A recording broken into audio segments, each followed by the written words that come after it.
Tonight, there must have been some cutbacks at DC as Firestorm is forced to go from nuclear men to nuclear man.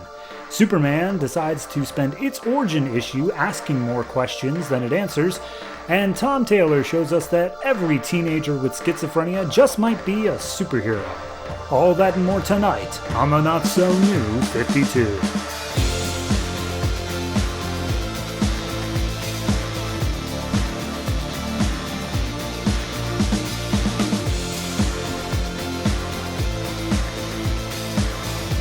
Hello everyone and welcome to episode 56 of the Not So New 52. I am your host and I've moved into my new apartment, and as much as I would love to talk about how I got this set built just in the nick of time to record this episode for this week, I really can't because this is the final week of Zero Month and DC Comics decided to load it up with 16 different comics. So I genuinely have zero time to waste here. So let's just talk about the comics coming out this week and we could talk about my fancy new set later. This week we have the 0th issues of Batman Incorporated, Batman the Dark Knight, Talon, Superman, Red Lanterns, Aquaman, The Flash, The Fury of Firestorm, The Savage Hawkman, All-Star Western, Voodoo, Teen Titans, iVampire, and Justice League Dark. Additionally, we have the number 2 issue of the miniseries Phantom Lady and Dollman, and we have another one-shot of the National Comics line, this time Rose and Thorn, written by All Hail Our Lord and Savior, Tom Taylor. That also, one thing I wanted to bring up is that Voodoo number 0 is the final issue of that run, and I have been enjoying it. If you haven't listened to my reviews on that, be sure to tune into this one. However, like I said, no time to waste, so let's jump right into the brand new series, Talon.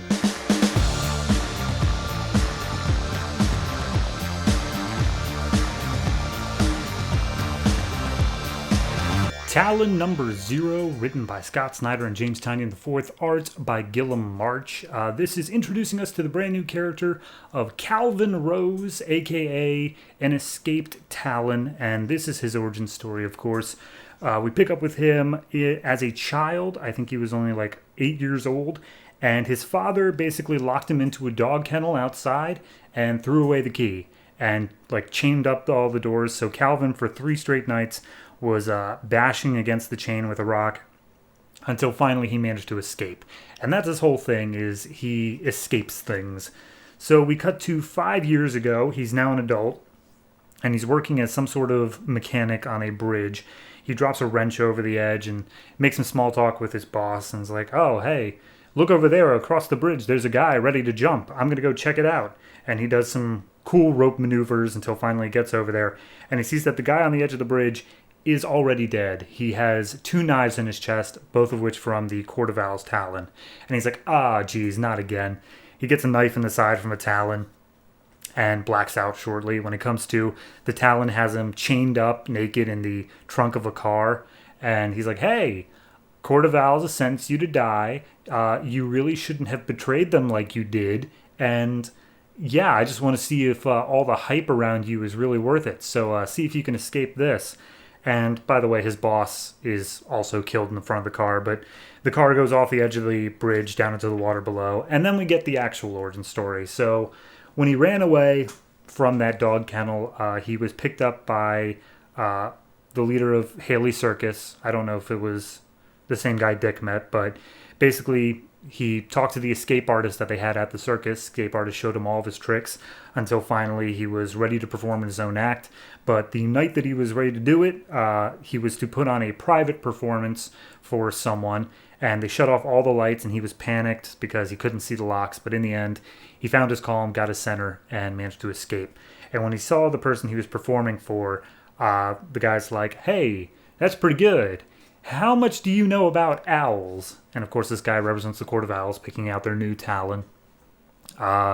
He goes before the court, and the court basically gives him a whole spiel of like, no, we're not the bad guys. We go out and we clean up the rats of Gotham, the people, the sneaks and the thieves, the bad people. And we want you to be someone who will help us with your escape artistry skills, because a lot of people nowadays live with very high-tech security stuff, and we need someone like you who can get around it. And he's like, sure, why not? So he trains, he gets done all of his martial arts and spy stuff and whatever, and then finally they're like, okay, now it's time for your final test. We're going to put you in the labyrinth, and you have to kill the previous Talon.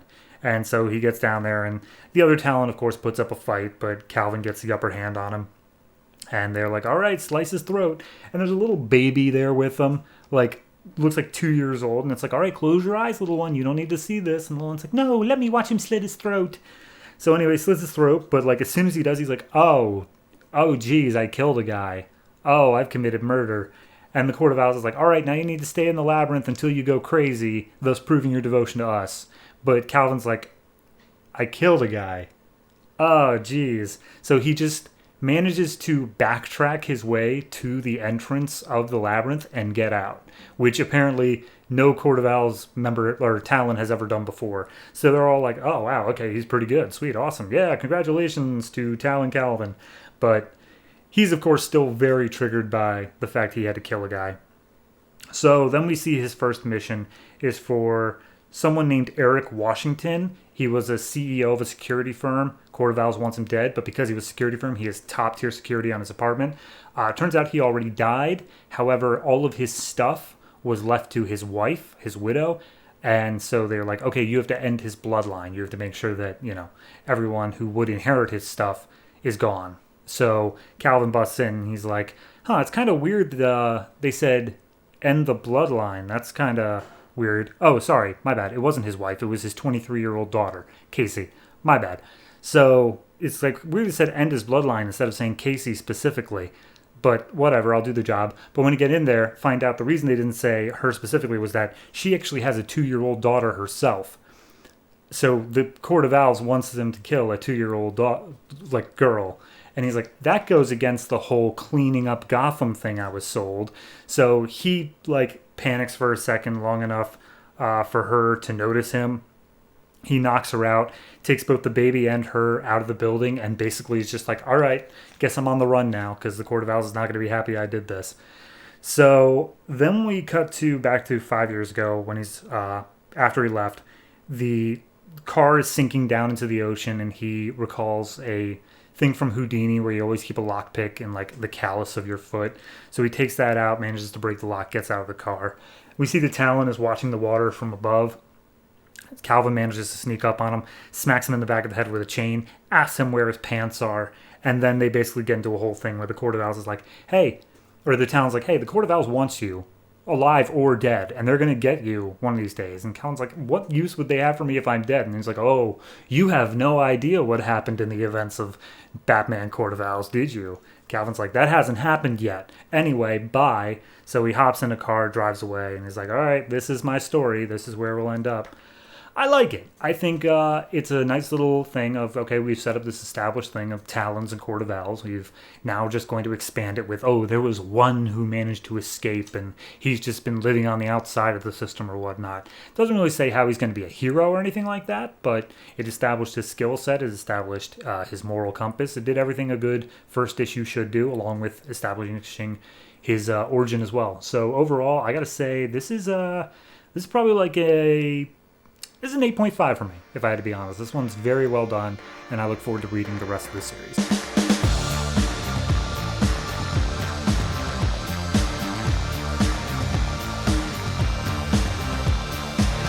Batman Incorporated number 0, written by Grant Morrison and Chris Burnham, art by Frazer Irving. It's just basically how Batman Incorporated came together. Nothing more than that. So we have the island of Dr. Mayhew, which apparently is some big supervillain Skull Island thing, exploding, and a whole club of heroes is flying out. Now, if I remember correctly, this was a deep dive by Morrison back to the 70s, where Batman met up with a bunch of different people from around the globe and formed the Club of Heroes. But anyway, everyone's just like, hey, if this is what Club of Heroes does, count me out. I nearly died, except for Squire and Knight, who were totally for it. So then we cut to Batman Year One. He's bleeding out in the chair. He becomes Batman and blah, blah, blah.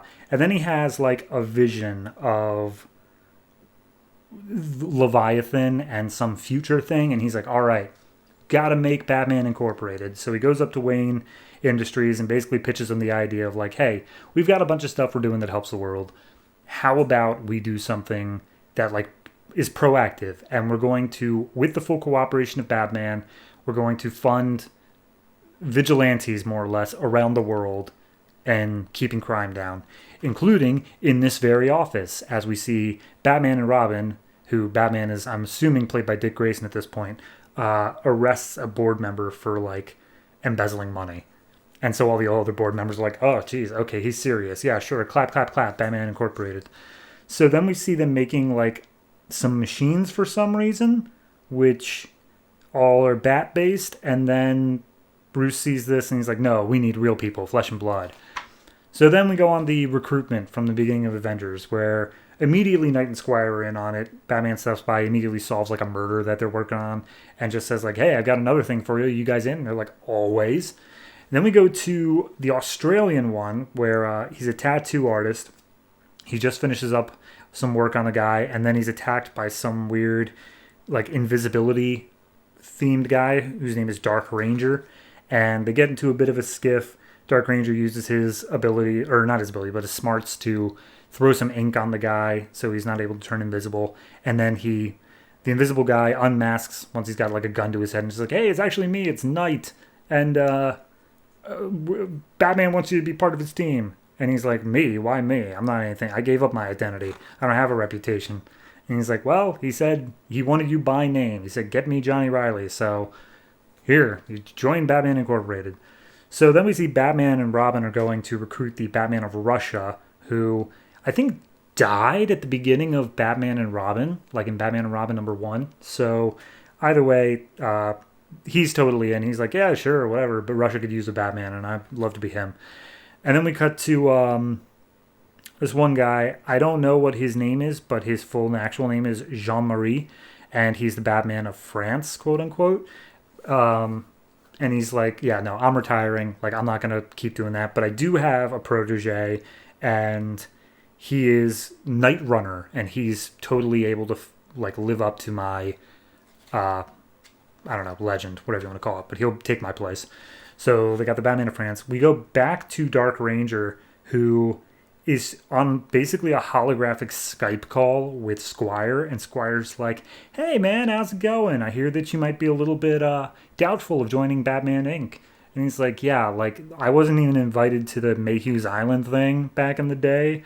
And he's like, no, you were invited. But, okay, so as it turns out, Dark Ranger isn't actually Dark Ranger. He was, like, the sidekick to Dark Ranger. And he has now taken up the mantle of Dark Ranger, but now, he doesn't want to be anymore for whatever reason. I'm assuming it's more explained when they actually first wrote this. But anyway, Squire like basically talks him into it. Then we cut to Native American one called Man of Bats and his, I believe, son/sidekick Raven. And they're just going on a thing about how they built a turbine, a bat turbine, that's going to power this entire like reservation or something like that. So he's in. We cut to the Batman of Japan, who is chasing after a guy named Vaniac. Batman stops in and he's like, hey, you've been on probationary period for 3 months. It's finally up. How'd you do? And he's like, I battled a super intelligent gorilla and a giant caterpillar made of police cars and a guy named Doubleface, who just has 2 sets of eyes. And Batman's like, yeah, deal with him with X-ray tech. Anyway, are you in? He's like, yeah, I'm in. Oh, by the way, I kind of have the hots for this girl on this team that I work with, but she's like miniaturized. Do you have access to a shrink ray? So then we go to the Batman of, I believe, Mexico named El Guacho, and he's like, nah, I'm not in. And then Batman punches him, and he's like, all right, I guess I'm in. And that's basically it. We then get one last little thing here of the Batman of Australia, who, Dark Ranger, that's who it is. He's finally talking to Batman. He's like, all right, fine, I'll do it on one condition. You got to let me try out one of your batarangs, because he himself uses a boomerang.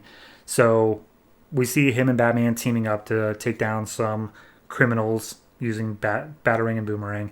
And yeah, they just have a nice little team up moment. So then Batman is back in the Batcave, and Alfred's like, oh, hey, how's it going? Like, I've heard that Squire and Dark Ranger have basically been dating over Skype, so that's weird. And Batman's like, yeah, whatever they want to do on their own time. like, they're all doing their own thing. They're bankrolling us, like, they're getting everything they need. Hopefully it can work out soon enough in order to stop this threat of Leviathan that I've seen coming. So he thanks Alfred, oh, you've always been there for me. I hope I can do the same for you. He's like, oh, don't even think about it. And then we just get one last shot of the team and all their stuff going on. And that's basically it. It's fine. It's good. It just feels like, so far in Batman Incorporated itself, like the book I've been reading, the team as a whole, like the larger team, feels completely inconsequential. So I don't particularly have any attachments to any of these characters right now. Maybe now that they've been reintroduced, we'll get them back. But as it stands, this feels like it's introducing a team that I should know already, but I don't. So that's on me, I guess, for not starting from the beginning of Grant Morrison's run, but I can't be asked to do that. So overall, art-wise, this issue looks great. I am going to average it out to like a 7, though. It's fine. It's not great. It's not blowing me back. It's just fine overall. So probably unnecessary, but I'm not regretting that I read it.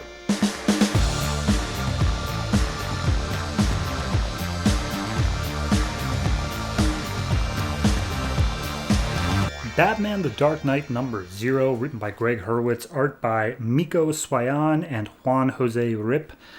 This is essentially Bruce Wayne's origin story after the alley. So we see just a quick little 4-panel recap of like, yep, it was called Park Row before it was called Crime Alley.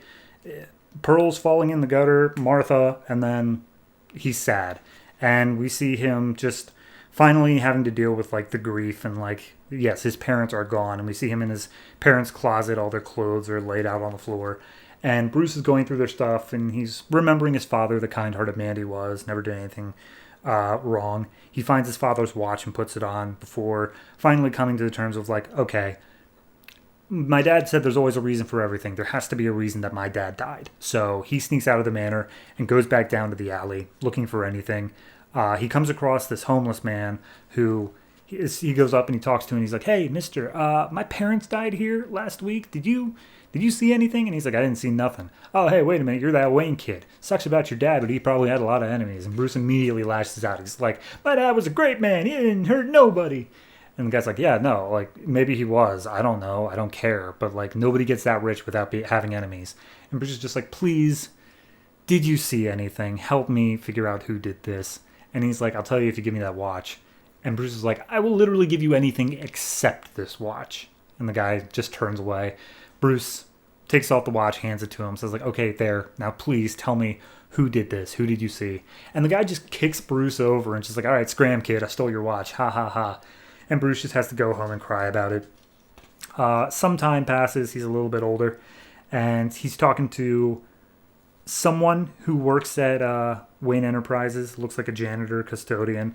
And custodian basically tells him, like, yeah, here's the deal. Your dad, he worked in a lot of different areas. He worked, like, in steel and the railways and stuff like that. And those areas used to be very mob-heavy.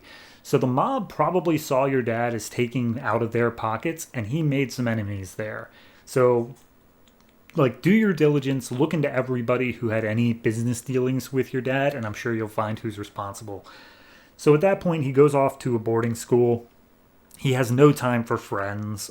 He is constantly writing in notebooks of like basically the like red yarn charts of like, oh, my father was in business with this person and then this person. And he was in a couple of like boxing and fencing clubs. But besides that, he did nothing else like socially. So then finally he comes home, celebrates his 18th birthday with Alfred, but then heads back down to what is now called Crime Alley and starts walking down it, sees a whole homeless population there, and basically says like, hey, do you know where I can find the guy who took my watch when I was a kid? And they're like, yeah, he lives down by the bridge now. So he goes down to a bridge, finds the guy who's looking a lot worse for wear, and immediately starts threatening him. And he's like, hey, who did you see in the alley? Tell me or else. And he's like, geez, all right, I guess you could hurt me now. Joe Chill, I saw Joe Chill, so please don't hurt me. And Bruce is like, all right. Hey, give me your watch. So he gets the watch back. Bruce looks over all of his notes he put throughout the entire time he was in his boarding school. And he's like, I've never even heard of Joe Chill. Who the hell is this guy? He must be a master assassin. And he finds a couple of leads. One of them's a biker bar. where he goes in, he asks for Joe Chill's address. Everyone is like, oh, preppy kid asking for info. See if you can deal with this. And they start fighting him. Bruce immediately, without breaking a sweat, takes all of them out. He's like, okay, so an address, please? So he goes back home, picks up a gun from off the mantelpiece, and makes his way to Joe Chill's apartment. And inside is Joe, just drunk, sitting on the ground with a frown on his face. And he's like, hey, I'm Bruce Wayne. And he's like, hey, I'm sorry, I didn't mean to. And immediately Bruce just lays into him like, who hired you? Who wanted my dad dead? And he's like, dude, I didn't know who you were. Like, I was just looking for some money for a drink. I saw the pearls on the lady, and I thought I'd take them. I didn't mean to even shoot her, but when she screamed, I just got jumpy. And he's like, no, you had to have been hired by somebody. And he's like, no, I'm just Joe Chill, that's it.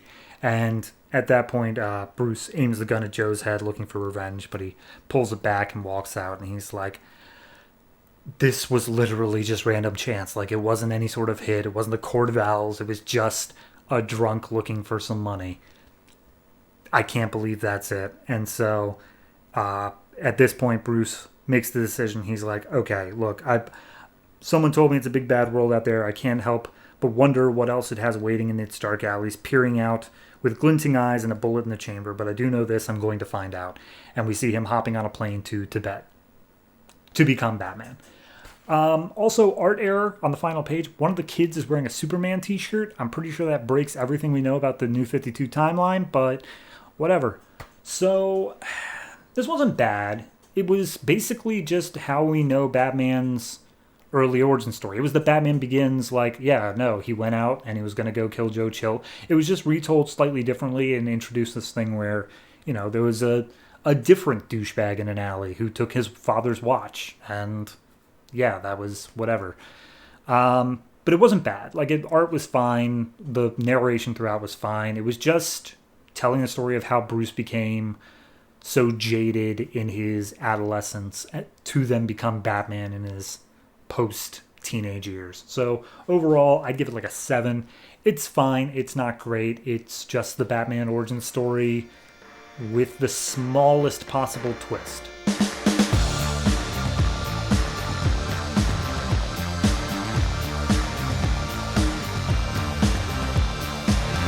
Superman number 0, written by Scott Lobdell, art by Kenneth Rocafort. This is Jor-El discovering that the planet Krypton is going to die. It's all narrated by Superman, by the way, and he's basically saying like, wow, weren't my parents so cool? So just know that's happening in the background.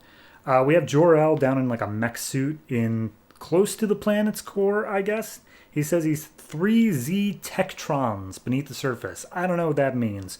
But anyway, he's down there, he's getting some readings, and he's like, crap. I had thought the planet was going to die up on the surface, so I came down here to get more info, and I was right, and there's nothing we can do. The planet is doomed.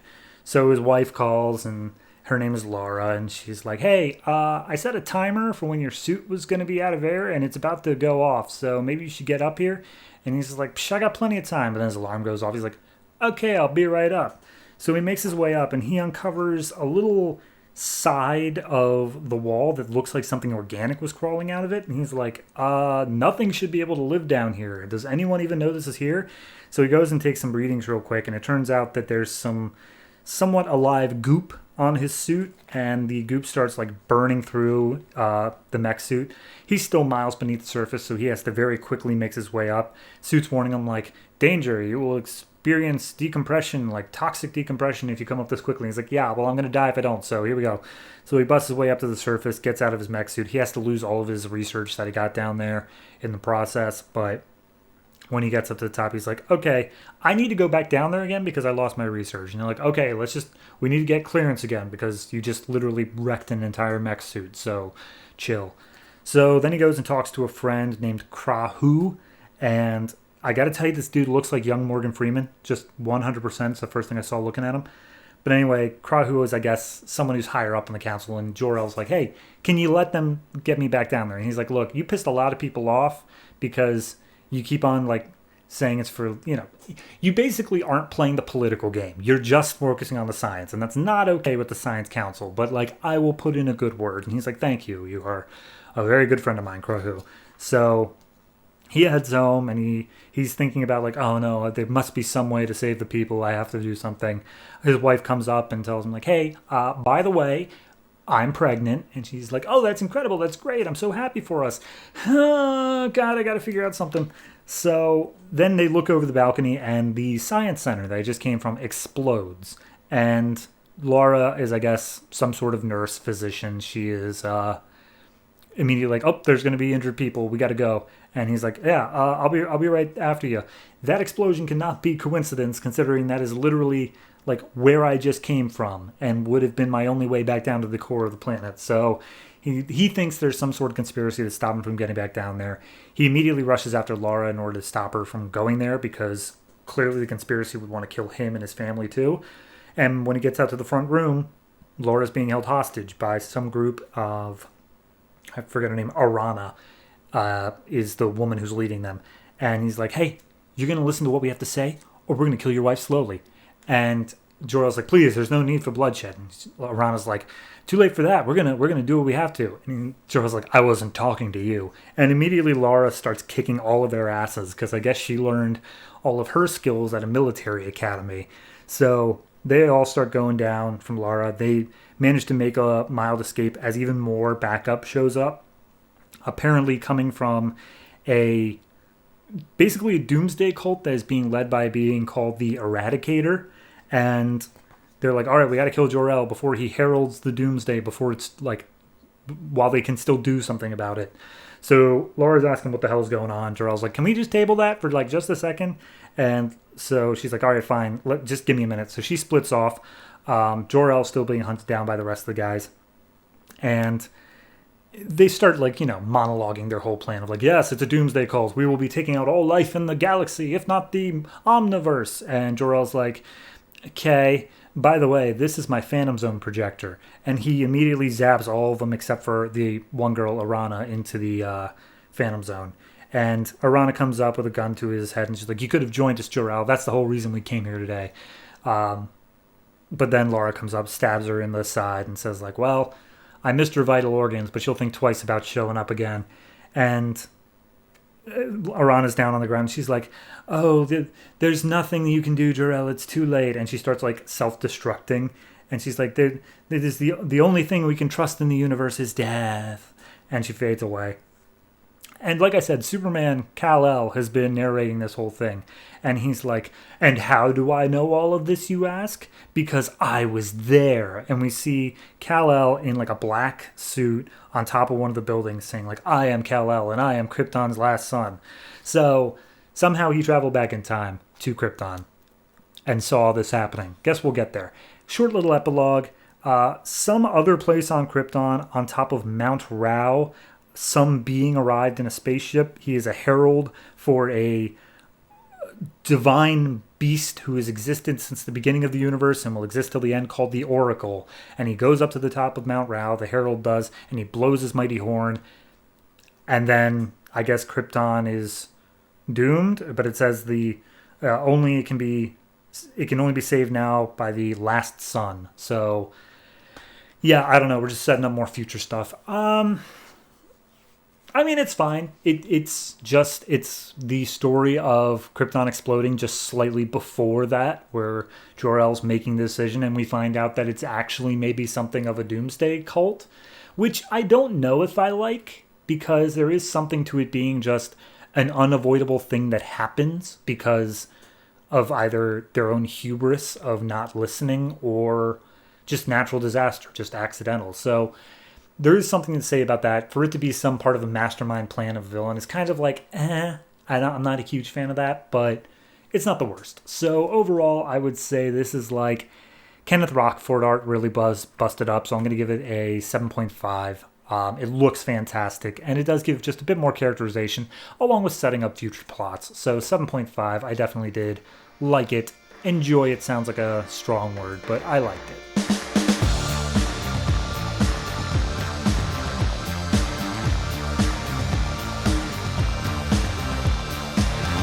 Red Lanterns number 0, written by Peter Milligan, art by Ardian Syaf. This is the origin story for Atrocitus and how he became who he is. We open up on the planet Ryut a long time ago, where a manhunter from the Guardians is, I guess, just policing the planet. And we see Atros, his daughter, is mocking the manhunter. And Atros is like, stay away from that. They're here to protect us, but maybe don't be like calling them stupid. And it's like, Dad, it's looking at us like it hates us. And he's like, don't be silly. They can't feel anything. But then Atros looks back and he's like, yeah, no, it does look like it hates us. What's going on with that? So he talks to his wife about it, and the wife's like, they don't, it's fine. I'm sure everything's cool. No problem. But then one day, shortly afterwards, there's a kid who basically is just completely annihilated by a manhunter for jaywalking. And at that point, all the manhunters start turning and just murdering everybody on the planet. And before Atros can do anything, his house explodes. His wife dies in his arms. And his last words to her is, I love you. And he goes to try to get his 2 kids. But before he can do anything there, he sees them get burned alive by the manhunters as well. So his entire plan is just being destroyed. And he's just filled with an undying rage as his planet burns. So then sometime later, 2 horrible-looking nightmare creatures named Roigsamir. I'm just going to... It's whatever. They come up with a general name later. They're investigating the planet, and they're like, wow, there's a lot of dead people here, but I still sense some life. So they move apart some of the debris, and they come across Atros, who is like still tearing apart the corpse of a Guardian. Or not a Guardian, a Manhunter. And he looks up at these 2 beings, and he's like, are you guys Guardians? I'll kill you. And the being's like, no, we're not Guardians. In fact, we hate the Guardians. They're just as much as you would hate them. They call us the 4 demons. And he's like, but there's only 2 of you. And then 2 more of them appear out of a portal nearby, because they apparently live in the marginal zones, dimensions that exist 2 thoughts away from this realm. Okay? So anyway, he's like, hey, here's the deal. So we heard that the Manhunters killed your entire planet, and you probably feel rage just as much as they do. Here's the thing. We're ultra powerful, the 4 of us, the 4 demons, but like we're so powerful we lack focus. Your rage against the Guardians could give us that focus. Care to join us? And he's like, yeah, sure, why not? So they become a thing called the 5 Inversions, which do war with the Guardians for centuries upon centuries, just tearing apart the Manhunters and all their other stuff they plan to do. And they eventually come up with an empire of tears between planets that they rule over. And by the 2nd millennium, Atrocitus is like, hey, Roy, whatever her name is. I'm going to say Roy. Hey, Roy, you know a bunch of magic spells and stuff like that. Could you maybe teach me? And she's like, no, you're not ready. Like, this would drive you insane, possibly, and I don't want that. And he is like, okay, but you really got it. And he puts his hand on her, and she immediately flips out and is like about to kill him before Atros is like, no, I love you. And actually, I think by this point he does go by the name Atrocitus. Hard to say. I don't think so, actually. Nah, that comes later. So anyway, he's like, no, I love you. And he's like, that was the last words I said to my wife. So even love is gone from my life. Like, it means nothing to me anymore. And he fools her for a time being, just long enough to learn her blood magic of blood prophecy, where he can see the future by sacrificing guilty people. And just luck would have it, one day, soon afterwards, a Guardian ship passes by their empire. Atros pulls it down and takes the Guardian hostage, and it's just like, oh, we're going to kill you and use your blood for this prophecy. And he's like, no, please, I'm working on something new. It's called the Green Lantern. And he's like, I don't care. Kills the Guardian, uses it for a prophecy, and he sees a vision of himself in an ocean of blood, killing the other 4 inversions. And so he's like, what in the hell does this mean? Well, I guess we'll see what happens. So then, a couple eons later, the Guardians finally defeated the inversions because one of them messed with Abin Sur, and they were condemned to this place of Yzmalt, which is just a blood ocean, and they were like crucified on the planet until finally Atros, he's like, all right, I'm going to go ahead and I'm going to break out of this, and he does, and he immediately realizes, like, this is where the prophecy happens, and one by one he takes the inversions and he kills all of them and uses their body and blood to create the Red Lantern power battery, the first one. to fuel his rage and his ring and all that. So he becomes the first Red Lantern. He becomes Atrocitus in that moment. And he's like, okay, now it's time for my second blood prophecy. And he does all the magic stuff, and he looks into it, and he sees the future Red Lantern Corps. He sees Bleez and Zilius and all of those funky characters. And yeah, that's basically where it leaves off. It's good. I didn't know a lot about Atrocitus going into this. This definitely opens it up to like, okay, definitely getting the broad strokes rather than the nitty-gritty details, which I imagine were more involved during the first half of Geoff Johns' run, but it does enough. It gets it across of like, okay, here's how he learned his blood magic. Here's why he's so pissed off. The Manhunters did this stuff. Like, it gets the broad strokes across, and that's really all I could ask for. So overall, I'd say this is probably like a 7.5. It does a really good job at setting it up. It gives a good narration, a through line of what Atros is thinking and how he evolved into Atrocitus in the end through not only his own rage, but the vengeance as well. So 7.5, good book.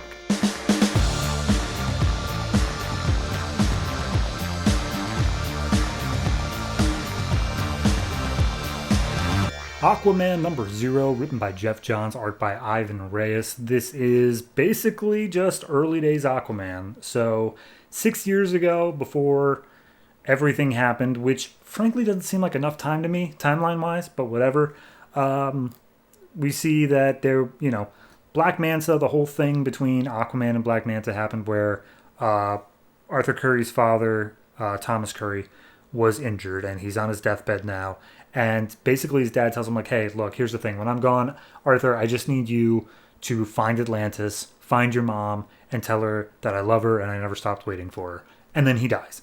And at this point, Arthur, because of Dr. Stevenson, has been outed as an Atlantean. He's got paparazzi knocking down his door.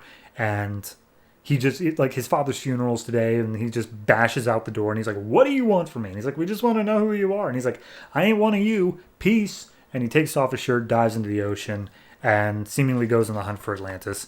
And he keeps looking. He's going across the entire ocean floor. He can't find anything. At one point, he gets attacked by a great white shark. I can't tell if it draws a bit of blood or he fights it and gets some of its blood. But regardless, he uses his fish telepathy thing in order to ward the shark off. And at that point, he swims back up to the surface. And he's like, Jesus, all right, that was a lot. And at this point, a storm's going on where he is, and he looks and sees this ship in the storm, and the captain, along with his daughter, is trying to get it from hitting the rocks of the nearby coast. He's like, oh, I can't do it. It's going to hit. Brace yourselves. And just before it hits, Aquaman grabs it and stops the ship, and the daughter sees him. So they dock the boat until, I guess, morning the next day, make sure everyone's recovered, and Arthur's still with him. He's still just looking out to sea, trying to figure out what to do next. And the girl's like, hey, thanks for saving me. How in the world do you do that? And he's like, I'm an Atlantean. And he's just like, oh, that's cool, I guess. But he's like, I can't find it, though. Like, I'm looking for Atlantis, but I literally can't find it. Maybe it's just a myth. Like, whatever. But then the captain speaks up, and he's like, actually, I came from a fishing village, like, pretty nearby. And there's a guy who, like, years ago showed up and claimed that he was from Atlantis. And everyone thought he was just a drunk. But, hey, maybe I can put you in touch with him. And his name is apparently Vulko. So Arthur goes to the guy, introduces himself. And he's like, hi, Vulko, And before he can get his name out, Vulko's like, my king, my liege, it's you. And he bows down to Arthur. And he's like, wasn't expecting this. I'm not really a king. He's like, oh, but you are, Arthur. Please, come inside. We have much to talk about. And so they go inside, and basically they explain the entirety of Arthur's history is that there was a giant storm that nobody could explain out in the Atlantic, and Arthur's mother, Queen of Atlantis, saved Arthur's father, and they fell in love, they had a kid, and before the baby was born, before Arthur was born, her name was Atlanta, by the way. Atlanta was taken hostage, like she was put in political prison because she wanted to give up the throne and raise the baby on land. But she managed to escape just long enough to give birth on the coast. Told Thomas, here, take the baby. If I stay with you, we're always going to be hunted. Went back to Atlantis. Was married to the chief of the Atlantean Guard because that's what the people demanded. Had a second son with him named Orm. And then as soon as Orm turned, I believe it was like 12 or something like that, old enough to take the throne, the father died, and then the mother died as well. And therefore Orm became king of Atlantis. And Volko tried to speak up because he saw how, like, that shouldn't have happened. Like, that seems very suspicious. But Orm had him basically chased out, and so he's been living on land trying to find the true heir to the throne, because even though he is half human, half Atlantean, because he's the firstborn, Arthur has the, like, rightful claim, and the people will see that. So Volko's like, all right, here's a, like, magic necklace of the crown jewels that you can wear, and let's go down to Atlantis, and you can finally say what you need to say to your mother's tomb, because it's down there as well. So they go down to Atlantis, and as soon as Arthur first sees it, he's like, I have never felt like I was at home, but seeing this city now, I'm finally getting that feeling. And Volko's like, well, it's good, because it is your true home. And we get a weird, like, rotated double-page spread here of Atlantis, and we see statues of Orm everywhere. So, yeah, to be continued at some point, I'm sure, because on this trade, Orm is on the cover.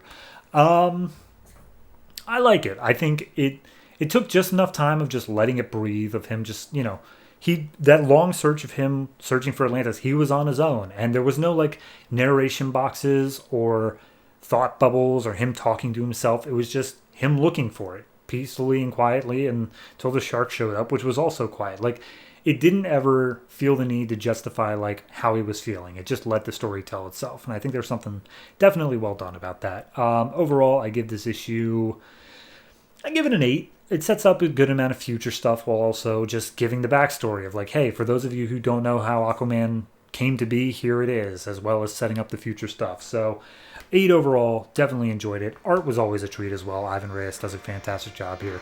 So definitely worth checking out.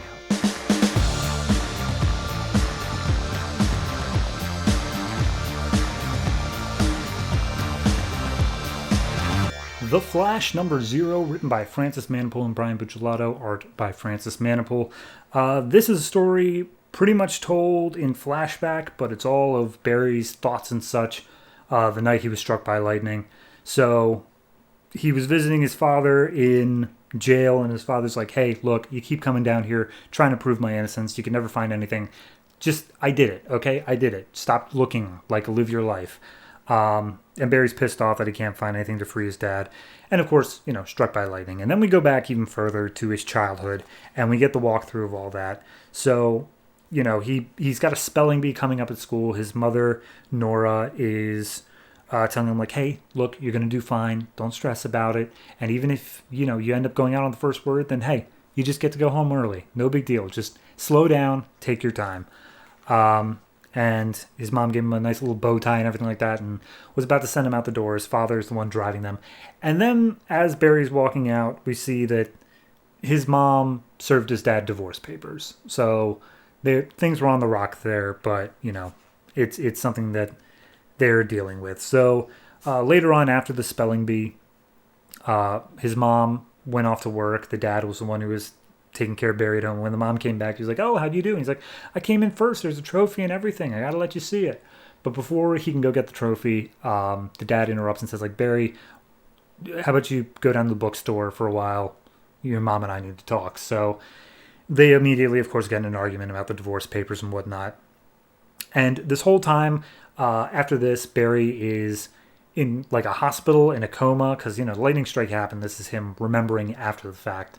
He's recovering, and the man who adopted him, Captain Free, I'm going to say Fry, he's just been made captain, and he's coming to Barry's bedside. He's like, hey, Barry, I made captain. Oh, you should have seen how nervous I was, but, like, I really want you to be here, Barry. I really need you to be here. I can't lose her again. And it's implied very heavily through this, but never directly confirmed, that the reason that Nora wants a divorce is that Captain Fry, like this policeman, and her are kind of a thing. Like, they're romantically entangled. But anyway, Barry comes home after the bookstore, and police are surrounding the place. And at that point, Officer Fry is like, hey, look, you gotta understand, like, something bad happened to your mom. She's hurt.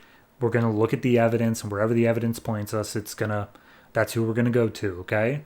But, like, people lie, but the evidence always tells the truth. And all he wants is just his mom to just see his trophy because, it was a big thing for him. He won that trophy. So at this point, Barry, he's reliving the trauma in his head. So in reality, he's up out of his coma, he's out of bed, and he's running with super speed. And by the time he finally really wakes up, he is all the way in East Africa, where he's like, where in the hell am I? 3 weeks later, he's back home. He's talking to his adoptive dad, saying like, hey, yeah, thank you for being there throughout not only the coma, but my whole life. You really were a good father figure to me, possibly even better than my own dad. And congrats on the whole captain thing. He's like, oh yeah, no, it's my pleasure having you in my life and whatnot. Then we see Barry doing a little costume montage thing where he's like, yeah, normal fabrics just rip apart as soon as I run. So he had to make like some sort of metal armor thing that he also is able to fit into his ring. They don't really go into it. They just say like, oh, metal reacts weirdly around me. Anyway, so then we see one last time he's going to his dad in jail, and he's like, yeah, Dad, here's the thing. I needed you to be innocent for a very long time, but now something's changed, and I'm going to be looking forward more. But as he's doing this, a prisoner is being escorted out of like I don't want to say interview room, but I don't know, the room where you talk to the visiting room. There you go. And we see a flashback to 2 days earlier. This guy is the getaway driver for some bank robbers who the Flash is chasing down and stopping him. And we get him that his name is Daniel West, a.k.a. Iris West in some way. In modern day, Daniel West is knocking the guards out as they're escorting him out of the room and seemingly trying to make an escape. Barry gets in the way, tackles him to the ground, and stops him yet again. So the dad, he sees the open door that all the commotion has caused, and Barry goes and he closes the door on his dad. He's like, Dad, don't try to make it like an escape. Like, I'll get you out of here one day the right way. And he's like, I thought you told me you were moving on. And he's like, no. I'm looking forward. I needed you to be innocent before, but now I just really want you to be. So he goes, he leaves some flowers and the spelling bee trophy at his mother's grave.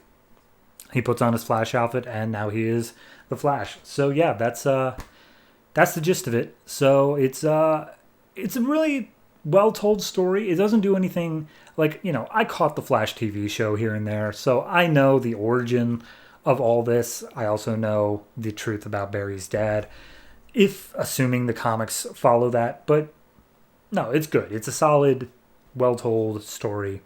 Well done by Francis Manapul. Art looks fantastic the whole way through. Does a great job with panel layouts and whatnot and a feeling of speed. I can't fault it for anything, really. So overall, I'd say this is probably an 8.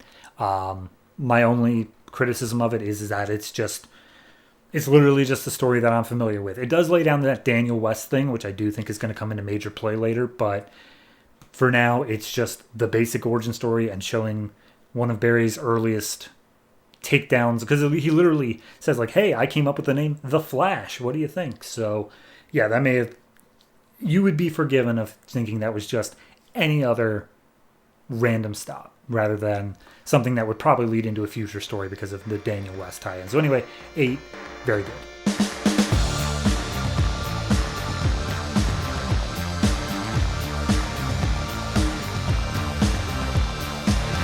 The Fury of Firestorm, The Nuclear Men, written by Joe Harris, art by Yildiray Cinar. This is not an origin story.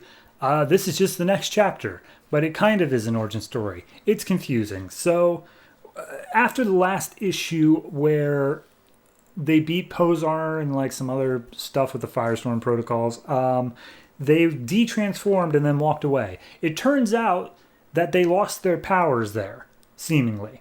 So Jason is in the lab, like the chemistry lab, because I guess, they were just allowed to go back to school again. I guess, none of the whole hunted down by Zithertech or whatever was involved anymore, so they just went back down to school, and Jason's just doing some lab experiment, and his lab partner, Suzanne, is in the room, and Jason completely zoned out, forgot she was there. She needs to go out and make a call, and as she does so, Jason turns on the Bunsen burner and just puts his hand like straight over it, and he's like, come on, give me some of that juice back. And as he's focusing on the fire in his hand, which seemingly isn't burning him, he gets a vision in his mind very briefly of Fury is there again. And so he freaks out, he yanks his hand away, and he's like, what the hell? What happened? And remember that Jason had the power to transmute. So when Suayan comes back into the room after he freaks out, like all the lab equipment is turned into helium balloons they're just like floating around. And he's like, Suayan, I gotta go. So at this point he runs down and talks to Ronnie, who's just getting out of football practice. And he goes down to the locker room and Ronnie's like, hey, what do you want? Like, we're not really buds. So what could you possibly want from me? And he's like, oh, well, someone had to do your trig homework. And he just hands it over. And they basically talk about like, all right, so what are you doing? And Ronnie is like, oh, well, I'm just going to do well at this football, get into college football, and hopefully the scholarships can just see me through on that. And he's like, no, how are you doing in terms of like the powers? And he's like, we don't have our powers anymore, Jason. He's like, no, but here's the thing, like, they're back. Like, I just transmuted something. Like, our abilities are back. Maybe it's worth it in order for us to, like, try it out again. And Ronnie just freaks out, throws a fist into the locker and says, like, no, I just got my normal life back. I ain't doing this again. I'm going to go. I'm going to be a normal teenager. I'm going to, like, chase girls. I'm going to play football. And that's it. Bye. And as he walks away, we see that the the dent that he left in the locker is sizzling. And Jason's like, okay, I see what's happening here. So it's game night, I guess, and Ronnie's out on the field. Jason's in the stands because he's like, something's going to happen. Like, I need to be here for this because something's going to happen. And as they're down in the fourth quarter, big final play, Ronnie suddenly has that same rush that like Jason had. And he freaks out for a second, and Jason can feel it in the air. These names, man. And right as the play's about to start, we see a giant thing of lightning strike down on the field. And it turns out it's Helix. Helix was the, like, I'm pretty sure it was, like, Nazi-based. Maybe it was, like, super American. I can't remember. Point being is that he was a character I definitely loved because of how stupid his dialogue was. And he shows up back here on the field, and he's like, hey, you've got the Firestorm protocols. I want them. I'm going to kill you for them. And Ronnie's like, no, please, I don't have them anymore. Help. And he starts getting knocked around by Helix. Jason comes out on the field and stands up, and he's like, hey, I got him just as much as you do. And he's like, yeah, but you got the transmuting side, and that kid's got the fireball side. I want the fireball side. So they freak out for a minute trying to dodge, and he's just like, okay, Ronnie, we don't have a choice. I'm sorry. Hopefully this works. And he grabs hold of Ronnie, and they both transform into Firestorm. Thing is, though, they transform into one Firestorm. It is Ronnie who is like the body and like, I guess, the driver's seat, more or less. And then Jason is in the passenger seat, like mentally. And he's able to tell Ronnie, like, hey, you've got both sets of powers now. You got the throwing the fireballs and the transmuting power. So we can take him out. Just do what I say. And he walks him through like the chemical process of how to freeze the air around Helix in order to snuff out because he's just living fire. In order to snuff out the fire of Helix, he turns him into like an ice thing. And then they start trying to like break him apart because he's clearly a threat. So they start trying to break him apart. But then Ronnie's like, something's happening. We got to go. And he immediately shoots up into the upper atmosphere. Just far enough for like a giant nuclear explosion to happen. And he falls back down to Earth. And at that point, I believe it's Jason who's narrating. It's just like, yeah, no, we're still like a living nuclear bomb. And we have to live with that every time. So they fall back down to Earth. They wake up sometime later. And they realize like, yep, that happened. And now we are no longer Firestorm the Nuclear Men. We are Firestorm the Nuclear Man, singular. And anytime they touch now, they will become Firestorm. So, yeah, it's an interesting transition, the fact they're doing this in the Zero issue. Like, it is technically an origin for how the new Firestorm starts, this one-person body thing. But it also, much like the rest of this book, doesn't really quite give enough explanation for me to feel like I get it. Like, it's just like, oh, our powers don't exist, but they kind of do. So both of us combined is going to be... It's like soft magic rules, where it's like, you don't need to understand it. It just accept that it's happening. And that, I don't know, for something so science-based as Firestorm, I feel like that's not something I feel works. So overall, do I like the concept? I guess. It's not anything great, but I mean, at least I'm following it now, I think. Honestly, this book has just thrown me so off track in terms of like what actually is happening here that this may as well just be a fresh start as far as I'm concerned with it. Like, yep, now this is our power set now. Ignore all that stuff that happened before. And if that's the case, I'm fine with it, but I can't give it anything higher than really a 6.5. Like, it's okay. It's not doing anything offensive, but like, it's completely average in that regard. So I'm interested to see how they might add these new twists and turns to it, what with them having to share a body, but this particular issue wasn't great.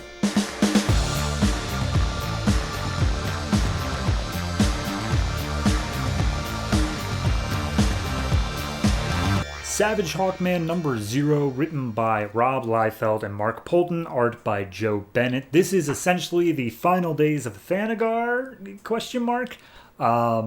Told from the perspective of Shayera, aka Hawk Girl, Woman, whatever, showed up last issue.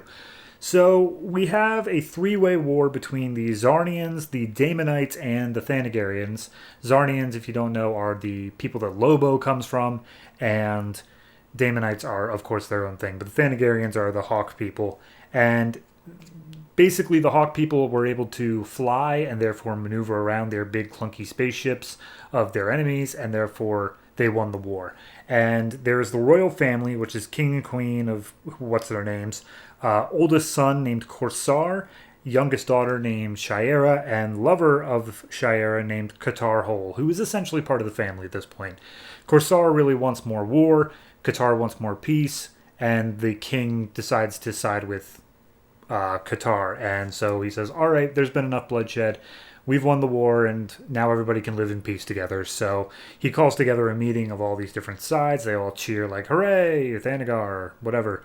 But it turns out that all the gifts that the Daemonites left were actually laced with some sort of disease that caused all of the wings of the Thanagarians to molt off, and now they're just normal ground-dwelling people.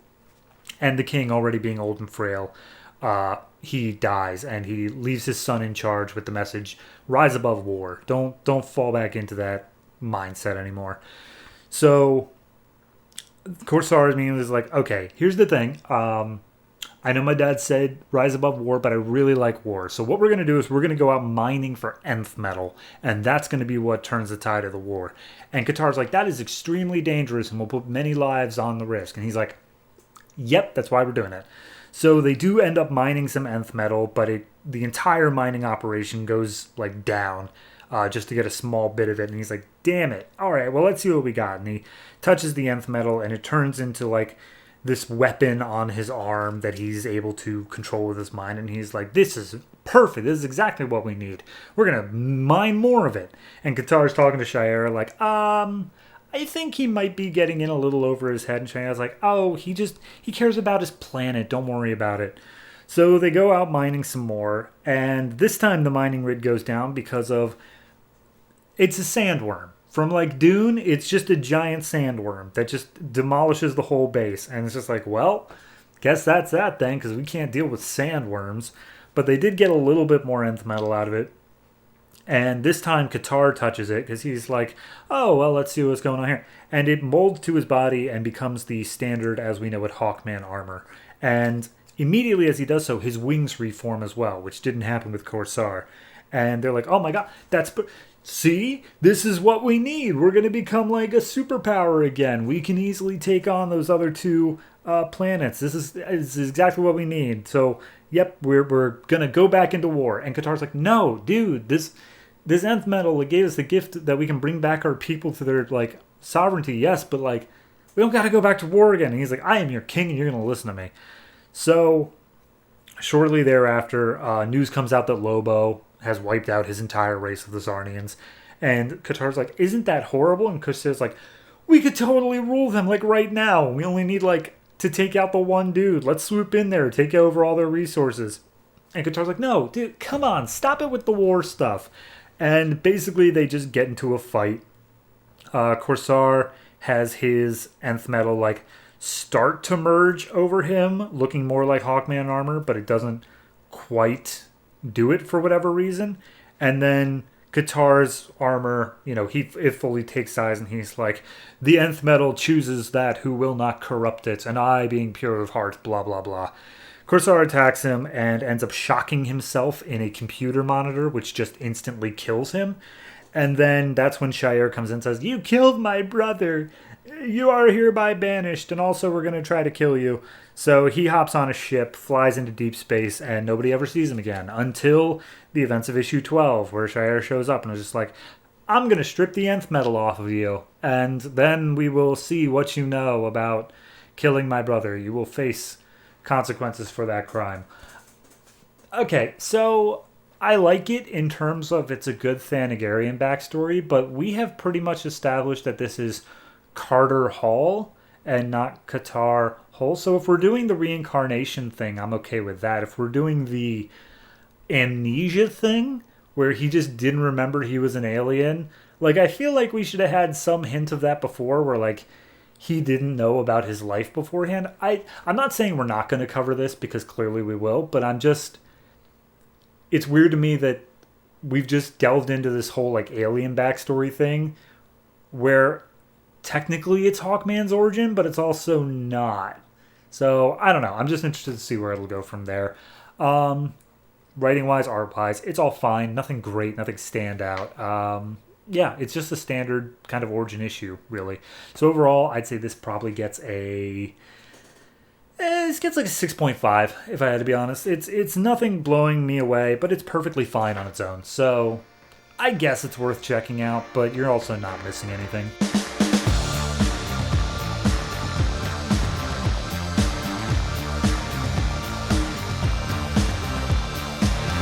All-Star Western number 0, written by Justin Gray and Jimmy Palmiotti, art by Moritat. This book goes like 800 different ways, so I'm just going to try to keep it brief.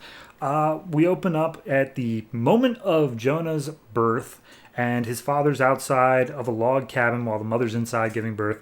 And the father is approached by some, I assume, bounty hunters looking for some Mormons, which I don't get, but regardless, they're trying to start some trouble with Woodson Hex. And Woodson immediately just goes full-on axe murderer on them and kills all of them without, like, so much as breaking a sweat.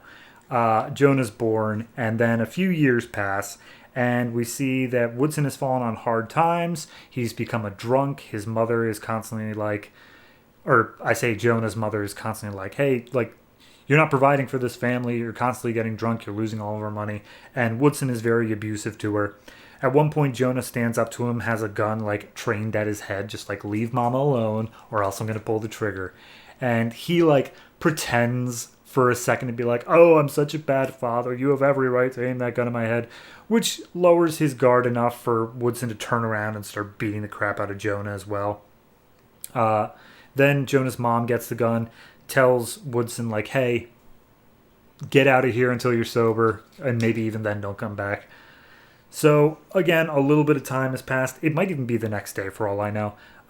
Jonah's mom her name is Ginny, by the way, basically running off and abandoning Jonah with his father, saying, hey, I've got a guy here who's willing to take care of me. I'm so sorry. He doesn't want you. Bye. And then he just leaves, and Jonah waits for his dad to get back, and he's now stuck with him. So, at some point, the dad heads out to California for the gold rush. He passes through some native lands, and the natives basically hold him captive and are saying, like, hey, if you let me through, you can have my son. Okay, bye. And then he just leaves Jonah to be raised with the native tribe, the Apache. And they give him a horrible upbringing, like a hard time, because he is different from them. Except for one girl named White Fawn, who is willing to be, like, nice to him at the very least. So years pass, and he has a quote-unquote brother named No Tante. They are about to go on, like, their final trial to become men within the tribe. But in this final trial, No Tante betrays Jonah and basically leaves him for dead. But turns out he didn't die, and he was picked up by some southern Confederates who were, going on the hunt for what's it called, Union soldiers. And so he's enlisted in the Confederate Army. They go to Fort Donelson in Tennessee to take out a Union fort. It does not go well for the Confederates, and basically all the Confederates are killed except for Jonah, who's to be made an example of. He's held up on a St. Peter's cross and is sent down a river on a raft completely naked and bloodied, saying that this will send a message to everyone else who dares attack the Union. He's met up by, as far as I can tell, just a kindly family who sees that he's still alive. They unstrap him and, get him back nursed to health. Something happens in that period of time, and Jonah then rides a horse back to the Apache tribe saying, hey, no Tante betrayed me and left me for dead. I'm here for revenge. And he pulls out a gun. But then the tribal chief steps in and says, no. If he did that, fine, but you need to do it the way of our tribe, which is one-on-one, tomahawks only. And so they start fighting. It's a knockout brawl the whole way through.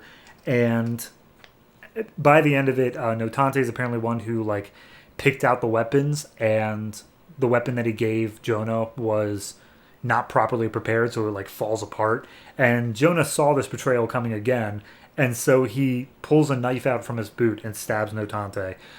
That, however, is the only betrayal that anyone in the tribe saw, so they're like, okay, even if he did cheat, we know you cheated, so therefore you must be, we will allow you to be banished from our tribe. You will not be killed. However, you will have the mark of the demon, which they heat up a tomahawk and drag along his eye down to his cheek, which is why Jonah's face is all messed up like that.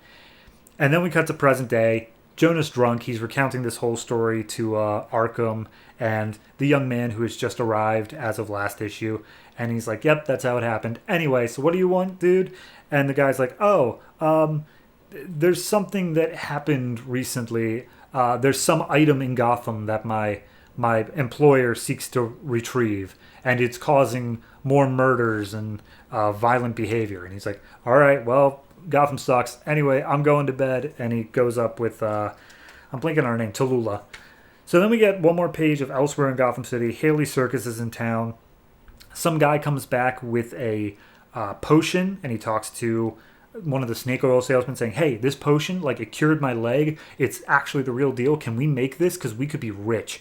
And so they are looking into making some sort of potion. And then last page is some young damsel coming off a boat looking to get her mother back. I don't know who this is. It doesn't give a name. But they're looking for their mother, and they're in Gotham. So, yeah.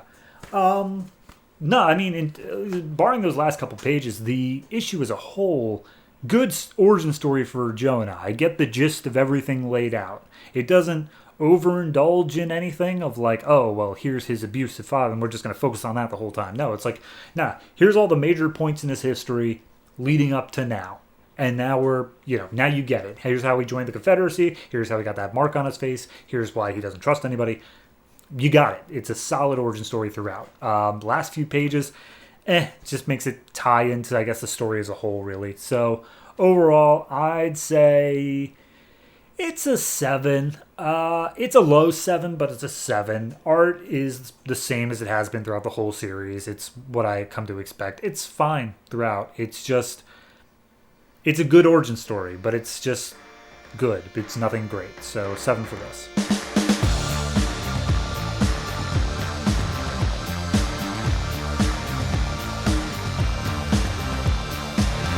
Voodoo number 0, written by Joshua Williamson, art by Sammy Basri. It's literally just the origin story of Priscilla. So we get several years ago. She wakes up. She's in a test tube. The test tube, she starts flailing around, and she manages to get out the top of it. And we see she's in a whole room full of test tubes, and there is 2 Damonites who are basically just shooting the shit about how awful it is that they have to do these experiments on humans. Not because they think it's morally wrong, but because it smells a lot.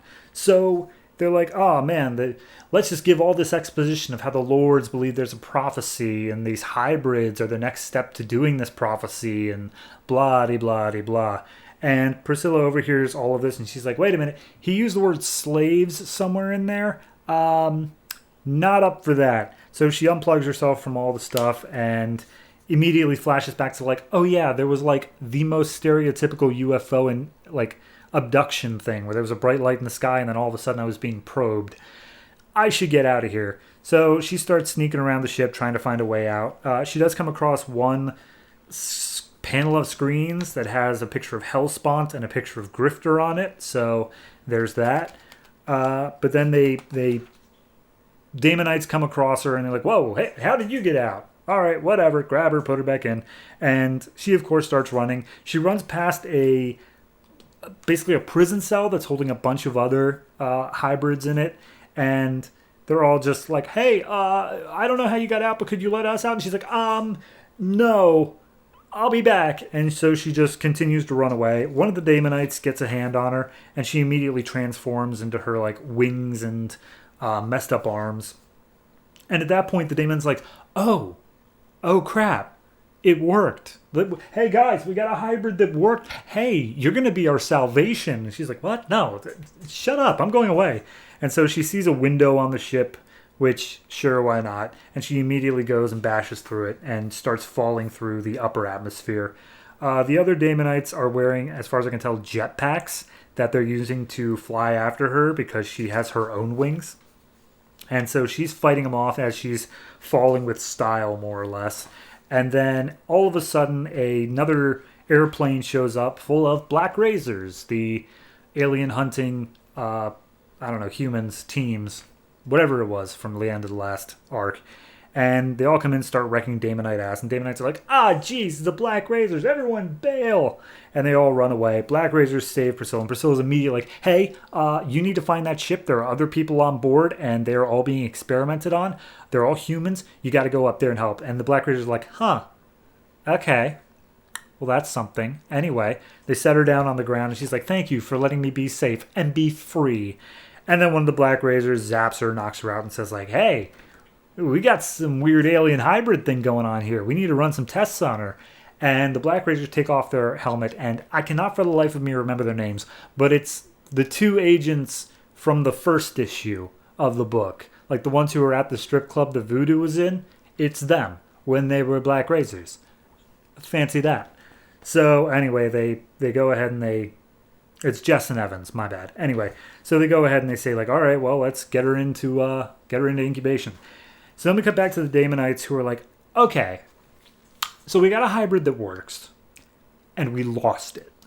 So that sucks. And like, to get a hybrid that works is apparently a 1 in a million shot. So what do we do? And the Daemonites are like, okay, well, we got her DNA, and we know her DNA works, so why not just clone her?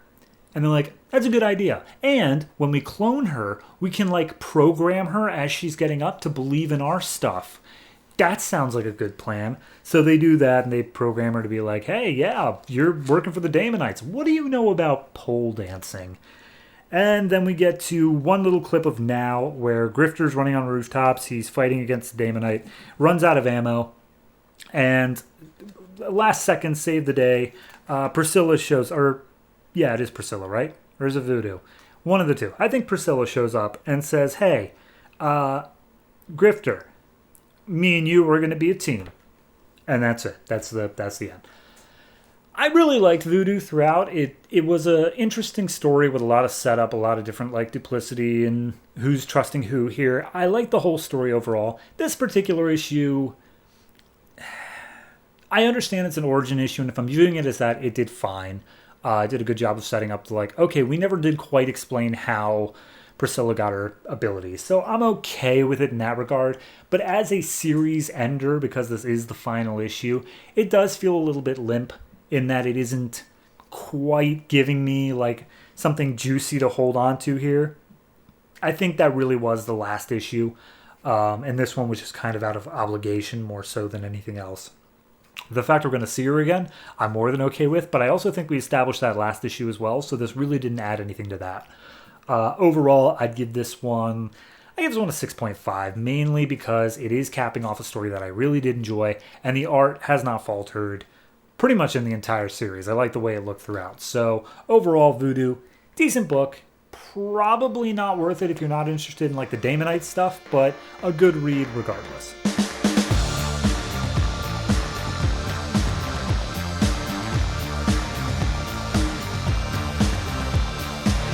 Teen Titans number 0, written by Scott Lobdell, art by Tyler Kirkham. This is the origin story for Tim Drake as Red Robin.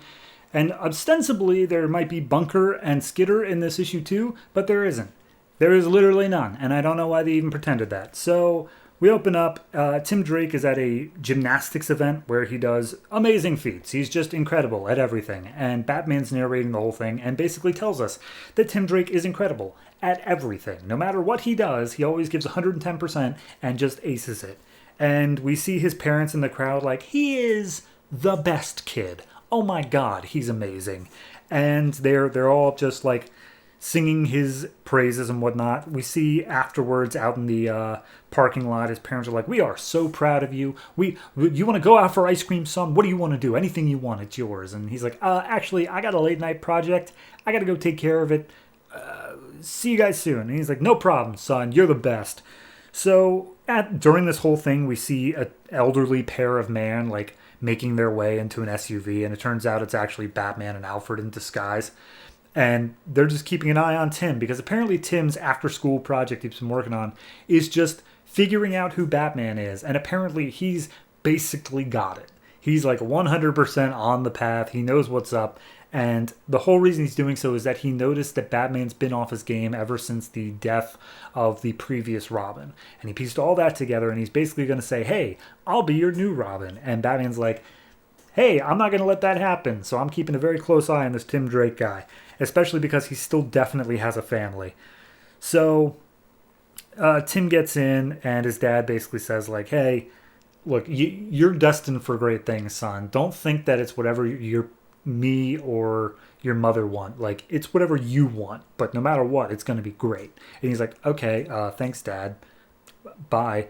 And so he goes into his room, but then ends up sneaking out afterwards because he's finally pieced it all together that the Gotham Aviary, because of this long chain of all these things that are owned by these people, it must be Batman who's actually the one behind it. So he comes in and he figures out that Batman must have his Batcave in the Gotham Aviary. And as he gets in, Batman's there waiting, and he's like, "Hey, you found out me. You found me. What do you want?" And he's like, honestly, I basically just want to come in and apply for the job of Robin." And he's like, yeah, here's the deal. Job's not open. I'm not looking for a Robin. And also, every one of the clues you found that led you here was planted by me. Like, I don't actually work out of here. I just wanted to meet you here so I could tell you, cut it out. And basically tells him, like, this is a matter of life or death. And he's like, oh, life or death? You mean like the last Robin? He's like, all right, we're done here. Bye. And Batman just bails on Tim. And Batman keeps on saying how, like, he thought that would be the end of it. But Tim is apparently very motivated. Who would have thunk it? So at one point, Batman, it looks like he has a bunch of Batman-related stuff on his laptop. And Batman literally pops into, as far as I can tell, an AIM chat as realbat_01 saying, hey, cut it out. I'm serious. And Tim just ends up closing the laptop. So couple weeks pass by, and then all of a sudden Alfred's waiting for Batman as he gets back into the Batcave after a long night, saying like, hey, that Tim Drake kid, he's gone full Robin Hood. He's stealing money from rich people and giving it to poor people, and he started with like $10 million out of the Penguin's account. So this kid's going to be dead by morning unless you get to his house first. So Batman speeds off, and wouldn't you know it, there are assassins all around Tim Drake's house. They all start firing on it. Batman busts in, protects Tim, and he looks over to his parents' room like, oh my God, did I make myself an orphan? But no, his parents are fine. They're just scared for him. And Batman takes out all the shooters, and then he calls in a lot of favors with the DOJ, Department of Justice, and he basically gets Tim's parents put into witness protection.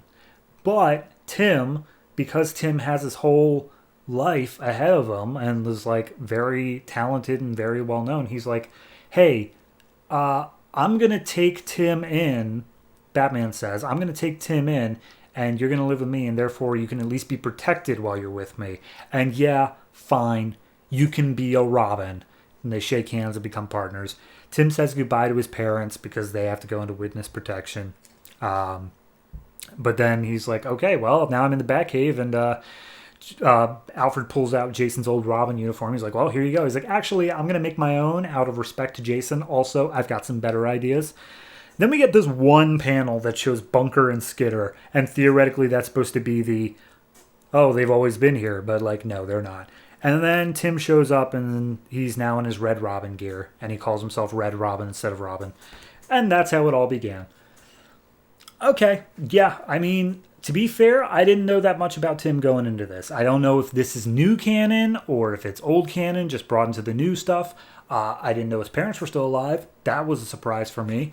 But hey, that's its own thing. That's interesting enough. I've got it all down now, and it does explain more to me why Tim was such, at least in the New 52, a temporary thing, because Damian then popped up so soon afterwards, and it did feel like Tim was more of a, this is more like an internship to me, where I'm then going to move on to bigger things. So, yeah, I'm at least, I like the story. Art-wise, it's okay. It's good throughout. It's nothing blowing me away. Some of the faces are a little bit heavy on inks for me personally, but there are those who enjoy it. So overall, I'd say this is I give it a 6.5, but it's a high 6.5. And the only reason it's not a 7 is because, like, they keep on saying how Batman was like, I told him not to, and I thought that would work. And it's like, really? That's okay, sure. It seems like a misjudgment on Batman's part. It seems like a mischaracterization where he's just like, yeah, I said no, and usually people listen to me. But whatever. Overall, it is a decent issue, and I guess worth checking out if you're interested in this version of Tim Drake.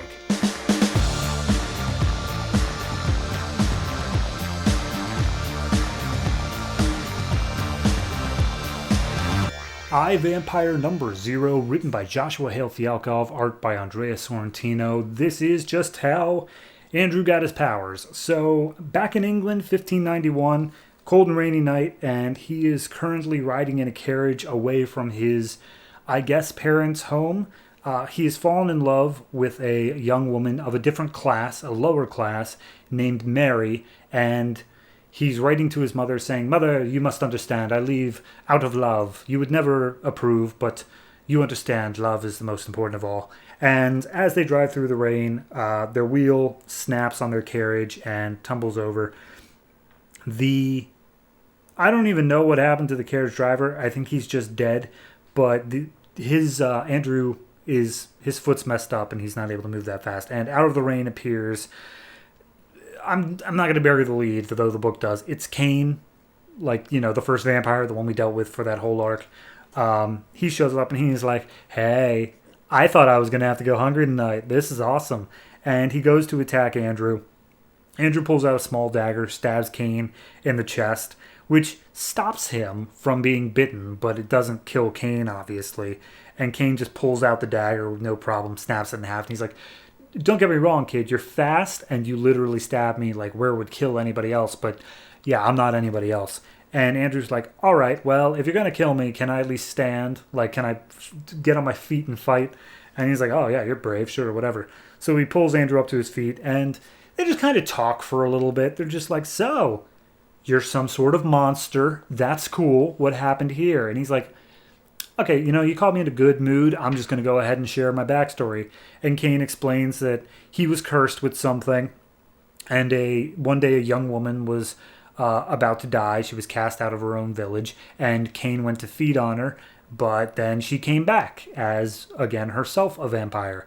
And they became lovers. They got a family of children that they created. Until one day, their power had grown too great. And a demon, looking a hell of a lot like Etrigan, showed up and said, oh, we're coming to take the power back. And they ended up killing his wife and his family and left a curse on him that if he were to ever drink innocent blood, if he ever had a soul that was innocent, that he would be depowered completely.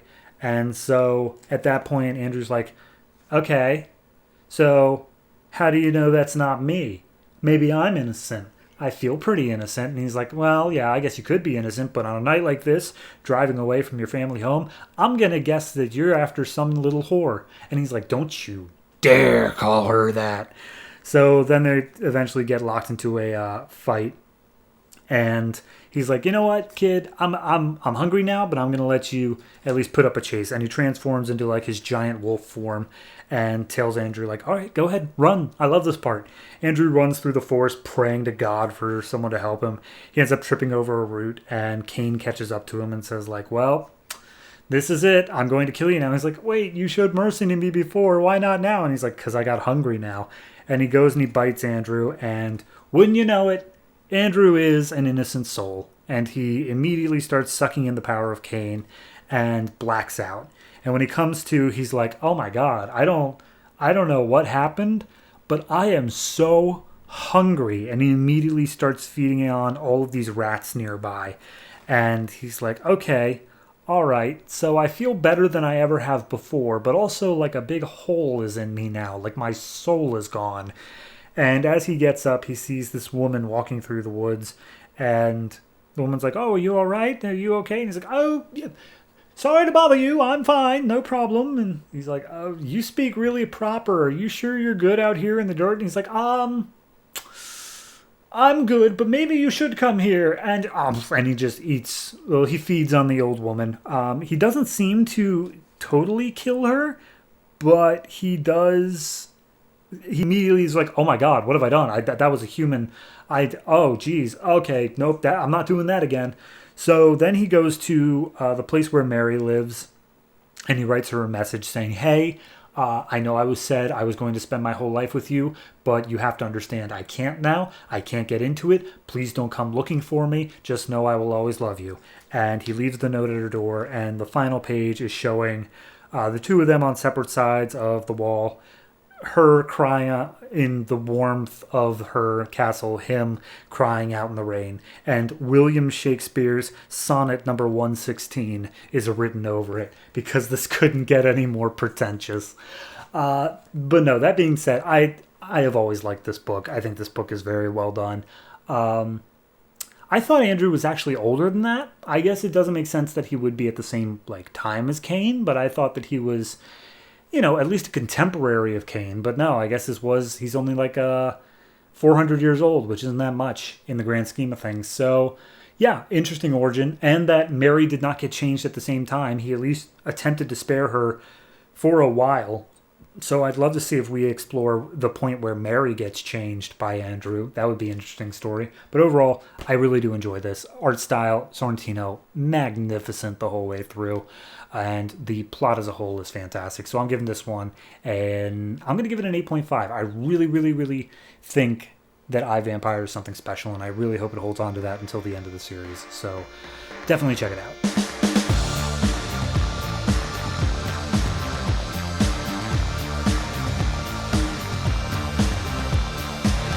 Justice League Dark number 0, written by Jeff Lemire, art by Lee Garbett.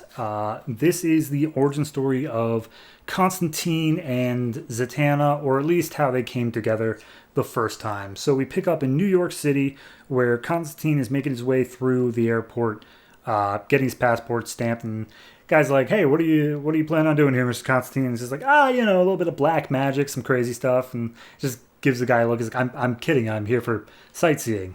And he's like, all right, well, enjoy your trip. And then Constantine explains, yeah, no. So here's the thing. I'm like an amateur magician. I know some basic spells, but I'm here to learn from the best of the best. And New York City is the place to do that. And so he makes his way down to the Oblivion Bar, which is a place in New York that all the magicians hang out at. And immediately, as soon as he gets inside, a bouncer's there saying, this is exclusive club, invitation only, unless you can read the name on this paper, as he holds up a blank sheet. And Constantine's like, oh, okay, it's just to keep out, normal people, because this is a super basic thing. And he reads the name on it and is immediately left in. And as he gets inside, he's looking around for someone specific, and sitting in the corner of the club, he sees a guy named Nick Necro, who's best of the best, top act magician, knows the serious stuff, and he's here to get trained by him. And as he goes over to offer Nick a drink, he's like, all right, shut up, kid. the show's about to start, and we look up on stage, and Zatanna shows up in full costume, and apparently she is dating Nick Necro, but Constantine is just slackjawed the whole time she's on stage. And when she's finally done, she comes over, gives Nick a hug, and is like, oh, who's this guy? And he's like, it's no one important. But Constantine's like, no, I'm here to train with you. And Nick's like, dude, you don't understand real magic, and you never will. Peace. And he goes to leave. And as he's going to leave, he is immediately followed up on by an assassin who represents a place called the Cold Flame, or a cult called the Cold Flame. Constantine sees this, smashes a glass over the cultist's head, and Nick is like, all right, thanks for the save, but those guys were bad news. Like, there's some actually really bad things. And Constantine's just like, well, if they're bad things and, I saved you, maybe you could repay the favor and teach me some stuff. And Nick's like, all right, fine, tag along if you want, but you better keep up. And he's kind of given like a little bit of flirtiness to Zatanna, but Zatanna's having nothing of it. But she does at least appreciate his overconfidence. So over the next several months, if not years, Nick takes them around and basically is teaching both Zatanna and Constantine how to fight the things that go bump in the night. And it turns out that the Cold Flame is actually a major underlying current that is at the heart of a lot of this stuff, and is always going to be a pain in their backside. But at one point, finally, it's like graduation day, and Nick inscribes a tattoo on both Zatanna and Constantine of his own personal rune, something that shows that they are all members of the same coven.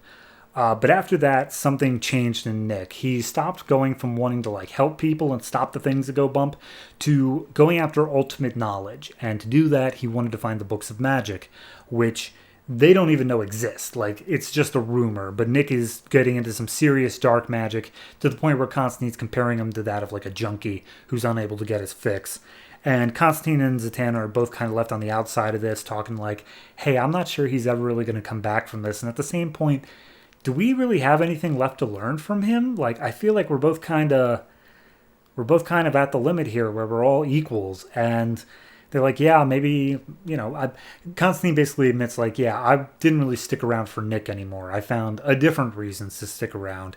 So him and Zatanna share a kiss. But of course, Nick catches them in the act, and he's like, whatever, dude, guys, you're right. I can't offer you anything more. You've learned the last lesson, and that is take whatever you want, whenever you want it. You can have her, Constantine. I genuinely don't even want her anymore. All I care about are these books. So, peace. And by the way, Zatanna, keep an eye on Constantine, because I feel like he's going to be the one throwing you aside next. So time passes. They remain a couple. And then one night, Constantine and Zatanna get the call from Nick. He's in deep with the Cold Flame, and he needs their help. So they go and they go to his apartment, and he's being held hostage in a sacrificial circle that if anyone dies in it, they'll be immediately sentenced to hell. And as soon as they come into the room and are like, all right, well, what do they want? He's like, oh, they want you two. That's why I offered them up. And it turns out that Nick's actually working with the Cold Flame in order to get more info on the books of magic, as well as get rid of these two, because they betrayed him in his eyes, and he's not about to stand for that. So he's got Constantine knifed to his throat, saying like, I'm going to sentence you to hell, and I want you to know that the cult of Cold Flame is going to do horrible things to Zatanna because she is the daughter of the powerful wizard Zatara, who's also been hunting them down as well. And at that point, Constantine manages to sneak a lighter out of his pocket, use it for some fire magic, and they get into a little bit of a fight scene here, until finally a Cold Flame cultist throws a knife at Constantine. Constantine manages to swoop Nick into the way, and he dies inside the circle, thus dooming him to hell. So they're like, all right, well, the Cold Flame's going to be here any minute now. We got to get out of here. Let's go. But before Constantine leaves, he's like, you know what? Maybe I did take things from Nick. Maybe I was a bit of a cold bastard, but you know what? There can only be one king. And he ends up taking Nick's trench coat, which becomes, of course, Constantine's signature look. So, yeah, I mean, I think that really did a good job of, while there's still, I know, a lot left unexplained with Zatanna's upbringing and Constantine before he came, as well as their training during, I think this did a good enough job of explaining how Constantine and Zatanna cross paths while at the same point showing Constantine's signature look. Like, it did a whole bunch of things all at once, and it set it up in a way that felt natural. It felt like, yeah, this makes sense for how these characters came together. So overall, I'd say 7.5. I really did like it. I do have to say the Lee Garbell's art, good, bit house style, cannot stand up to Mikkel Janin. Unfortunately, it was a step down in that regard, but it is good. So 7.5 overall, and it was just an interlude for the rest of the Books of Magic art, where I'm sure Nick Necro is going to make a very fantastical appearance.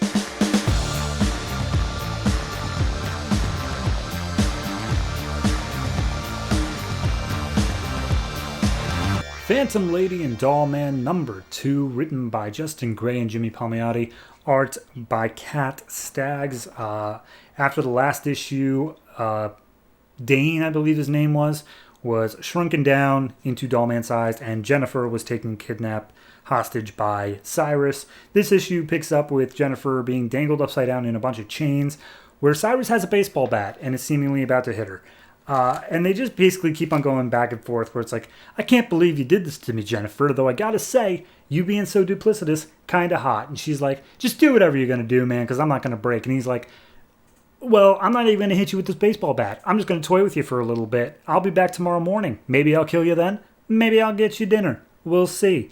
So he leaves for the night after smashing the computer that had all of like the research and data and whatever on it. And yeah, they just basically leave. And it takes the whole night where Jennifer's like, oh God, how could this have happened? I was such a fool. Until finally the next morning, the door just explodes in, and in comes Dane, wearing a flying suit, still like 6 inches tall. And Jennifer's like, am I hallucinating? What's going on? She's like, sorry, hold on, let me get you out of these chains. And so she crumples down onto the ground, and she's like, okay, so you shrunk. And he's like, yep, that actually happened. Also, like, I traced my laptop here using some software I got. That's how I know your location. But for now, we should probably get out of here. And so they hop on a bus and they go back to Dane's lab. And I just want to point out something that they say later on, that Dane still weighs 200 pounds. He's shrunk, but he still weighs this super heavy amount. He's just casually sitting on Jennifer's shoulder here, which makes me think this is by Ant-Man's rules, where like there are no rules. It's just whatever you need it to be, where he's still strong and he still packs a punch, but he's only like 6 inches tall. So anyway, they go back to his lab, and he basically is walking through like, okay, here's what I need you to do. Go in, take a shower. You got to disinfect this huge gash you have on your leg. And when you get out, I have something that's going to help you be basically bulletproof if you're going to keep on going after Cyrus and the gang. So she goes and she puts on this outfit that he made that is perfectly form-fitting. And she's like, how did you get my measurements so well? I was like, well, we did used to sleep together. And also, yes, I'm a little bit obsessive. So he tells her to click this one button that's on her palm, and it turns her into a phantom state where she's completely intangible. And she's like, oh, yeah, no, it's perfect. Like, I can't get shot when I'm like this. Perfect. And then he tells her to put on the hood of the suit, which allows her to do a neural interface with some darkness thing that pretty much all of this, Dane is saying, like, I don't know how any of this works. Like, who knows? But I did it. I made it. So whatever. The only thing he knows is that she can't use it as, like, guns. It has to be as organic, like, things that are connected to her. So at this point, they get into an argument about whether or not she should be killing Cyrus or leaving him for the police. Dane thinks police, but she thinks otherwise. But either way, we need to get out of this place because they're going to come looking here next.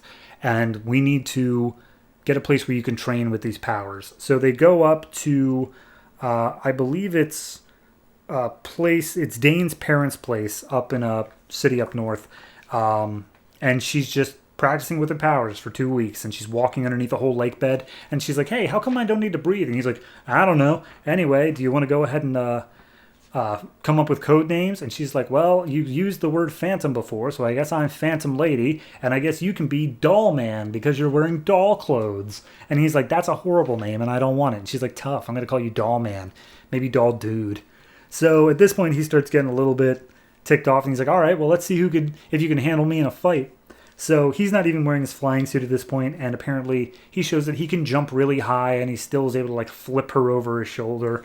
And he still has a bunch of moves. But at one point, she manages to use her weird shadow blast thing to put Dane into the dark dimension, whatever you want to call it, the darkness. And when he comes back out, Dane's like, dear God, it felt like nothing in there. Like, I thought it was worse than death itself. Like, if you put anybody in there, just know that they're not going to come out okay. And she's like, all right, good to know. I think I'm ready to go back and fight. So we go back into Metropolis, and Cyrus is talking like, hey, we still haven't seen anything of Jennifer. She just went off the map. And all of a sudden, there's this shrinking dude and this phantom lady who's messing with all of our shipments. That's weird. Anyway, let's go ahead and continue with our shipment down at the dock. And Dane is in the vent overhearing all of this. So down at the dock, they interfere and they start taking away all of the people's guns. But wouldn't you know it, now that there's metahumans involved, Cyrus got his own metahuman. And her name is Funerella. And I stopped the issue there. I mean, it's the end, but I stopped it there. So, no, it's just the setup issue. It's just them saying, okay, here's how... I mean, literally on the cover, Secret Origins revealed. It's just walking through, hey, here's how they got their powers, here's how they work, which is a whole lot of, I don't know, but whatever, it's there. I do dislike the fact that for a scientist, Dane just keeps on saying, I have no idea how this works, but it does. It seems very haphazard to me, but whatever. Overall, this issue is probably I'll give it a 6.5. Art style is fine. It has this weird thing of like realistic but stylized at the same time. Very accentuated faces. The way I would consider like the really big stock photo apps of like, oh my God, like those kind of wide faces. Those pop up a lot here and it makes it feel uncanny is the best way I could put it. But overall, it's fine throughout. It doesn't do anything offensive. It's just not amazing. And it's very hand-wavy with the powers. So, yeah, 6.5. We'll see how the second half of the series goes.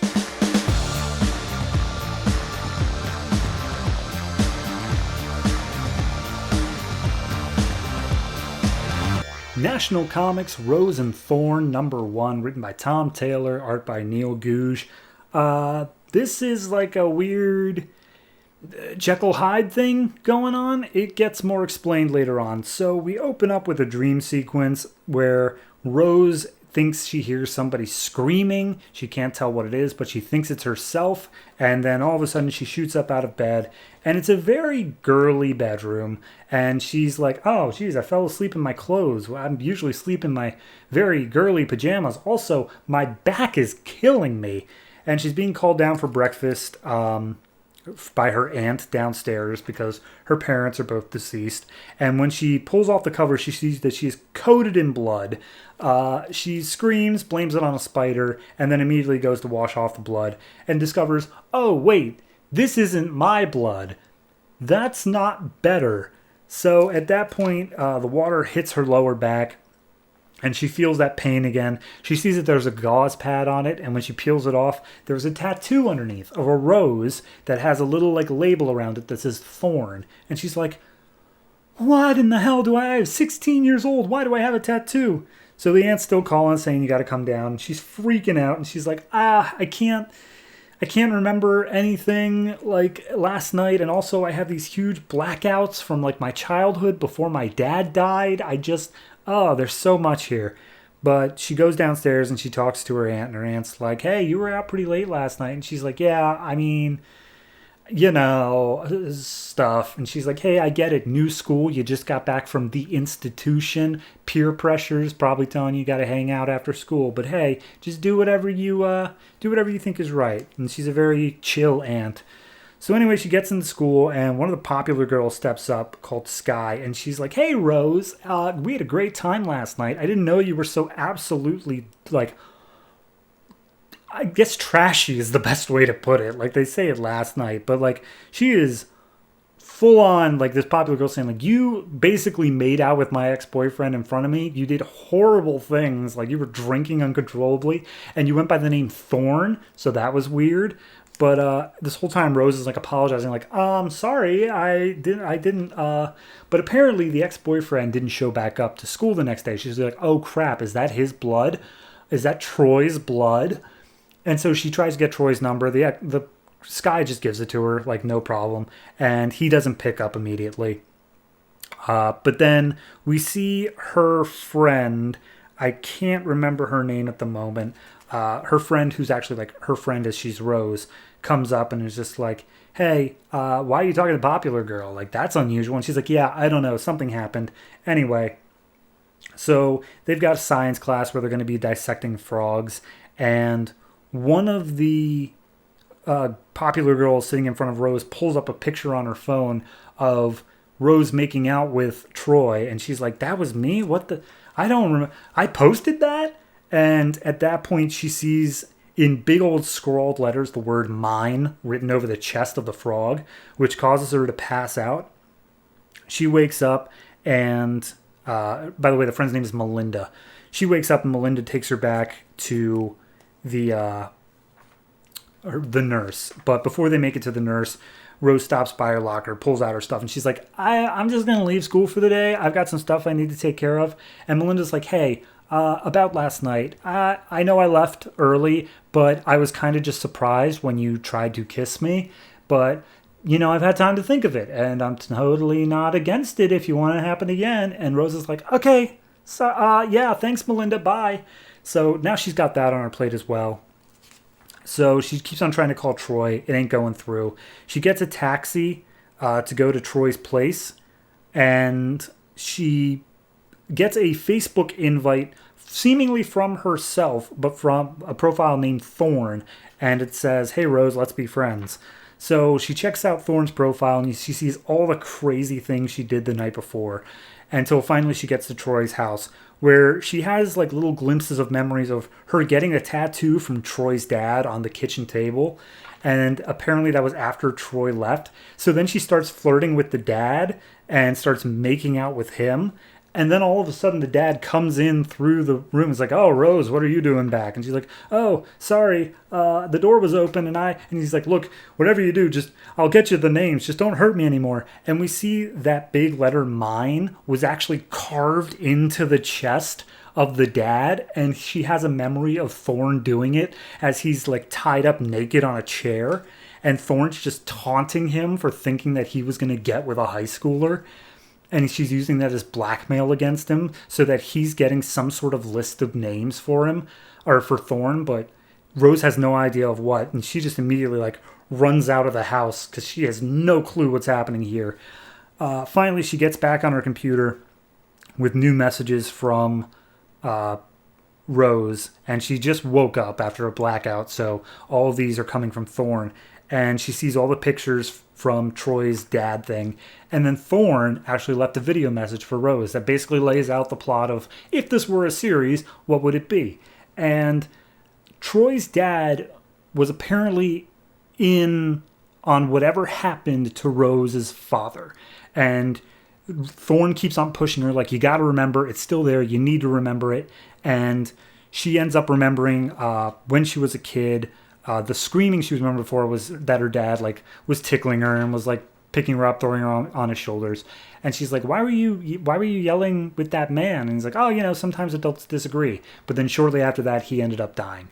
So Thorn believes that that group, whoever it was, had something to do with their father's death, and she's going to get to the bottom of it. And she's asking Rose whether or not she's in. She doesn't have to do anything, but she can't stand in the way. And at this point, Troy shows up, and he's apparently fine. And it's like, oh, sorry, I would have gotten in contact with you, but my phone was dead. By the way, what's that on your computer? And Rose closes the lid just enough that he can't see. And it's just like, oh, nothing. It's good to see you, Troy. And we see on the screen that Rose agrees that she's going to help Thorn get to the bottom of her father's death. And that's the series. Okay, yeah, I mean, it's very dense. I liked where it went. Art-wise, I do have to point out, this is very cartoonish. Like, it has a very cartoony style to it, but The layouts give it this kind of like cinematic feel to it. Like you can feel this was like a storyboard almost of how it was laying out.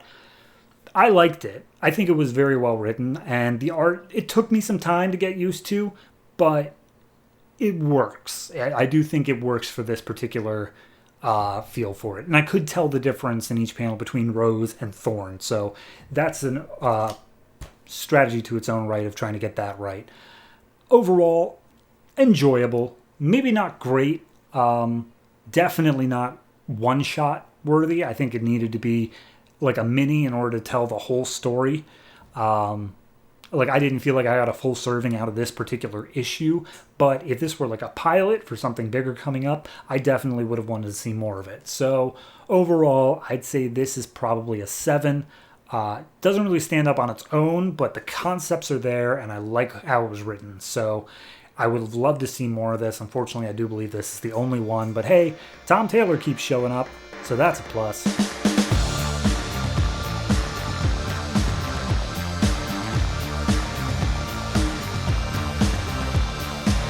And that's it. That's all the comics that came out from DC Comics this September 26th, 2012. And that officially marks the end of Zero Month. We will be getting into next week's comics where we previously left off before. That being said, this episode has been a very long one. Whole lot of comics, all of them very lore heavy. So I'm just going to go ahead and skip to the part where I wrap up the episode and tell you what's coming out next week. But I promise you, next episode, I will give you the one-on-one love and attention that you deserve. Speaking of next episode, we have 12 comics coming out, including the number 13 issues of Batwing Detective Comics, Action Comics, Green Lantern, Green Arrow, Stormwatch, Animal Man, and Swamp Thing. Additionally, we have the number 5 issues of Earth 2, World's Finest, GI Combat, and Dial H. Looking forward to half of those.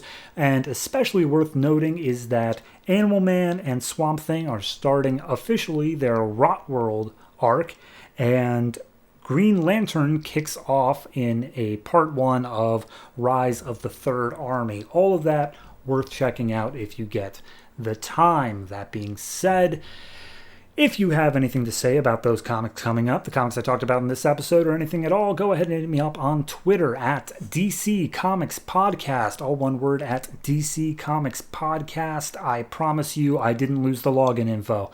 Additionally, we have a Patreon you could pay money to. For as low as $1, you can get some special stuff on Mild Fuzz TV. That is all one word, Mild Fuzz TV. Go ahead and give us your money. That being said, thank you very much for watching, listening, or however you consume this show. It is always appreciated, however much you tend to actually listen to me. And I will hopefully see you all next week. But always try to remember in the meantime that if it ain't broke, don't fix it.